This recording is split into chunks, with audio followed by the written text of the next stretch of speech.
आज डॉक्टर भीमराव अंबेडकर जी का महापरिनिर्वाण दिवस है।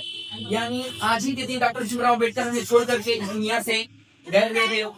तो मैं डॉक्टर भीमराव अंबेडकर का जीवन परिचय आपके समक्ष है, जो आप सभी देख सकते हैं। जीवन परिचय आपके समक्ष है, जो आप सभी खुली आंखों से देख सकते हैं। लेकिन मैं उनके साथ कौन कौन सी गतिविधियां हुई इस देश में, उनके साथ कौन कौन सा दुर्व्यवहार हुआ, मैं आपको सभी को बताना चाहता हूँ। उस दुर्व्यवहार के कारण उन्होंने इस देश से इतना लड़ा और अंततः उन्होंने संविधान का रचना करा और संविधान का निर्माता बने।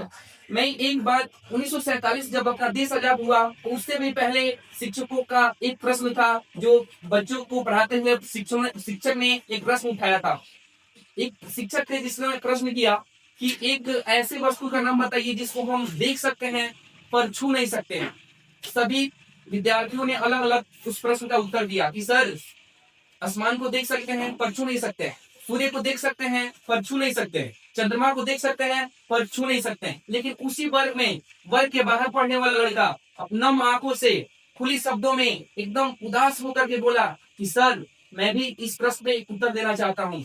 एक सामने मेरा पड़ा हुआ घड़ा जिसमें पानी रखा हुआ है, मैं उस पानी के बगैर मर जाऊं, फिर भी मैं उस घड़े के छू करके मैं अपना प्यास नहीं बुझा सकता।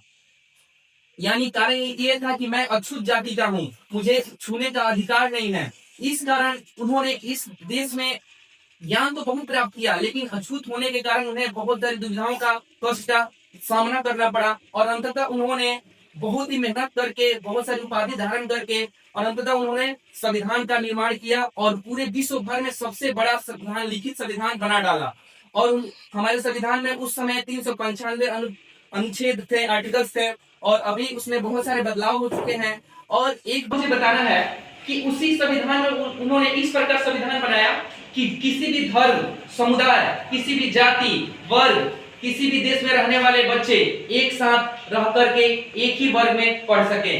उन्होंने संविधान में दो ऐसे गतिविधियों को मतलब शामिल किया जिसको हम आज फंडामेंटल राइट यानी मौलिक अधिकार, फंडामेंटल ड्यूटीज यानी मौलिक कर्तव्य के नाम से जानते हैं। इस कारण हम लोग आज के, आप देख सकते हैं पूरे भारतवर्ष में कि किसी भी कॉलेज में, किसी भी जगह पे कोई भी जाति का लड़का, किसी भी समुदाय का लड़का, किसी भी धर्म को मानने वाला लड़का चाहे लड़की एक क्लास में बैठ करके एक जगह बैठ करके एक ही शिक्षक से वो सारी ज्ञान प्राप्त कर सकते हैं। ये then only for doctor Bhimrao Ambedkar के लिए है। तो एक बार डॉक्टर भीमराव अम्बेडकर के आप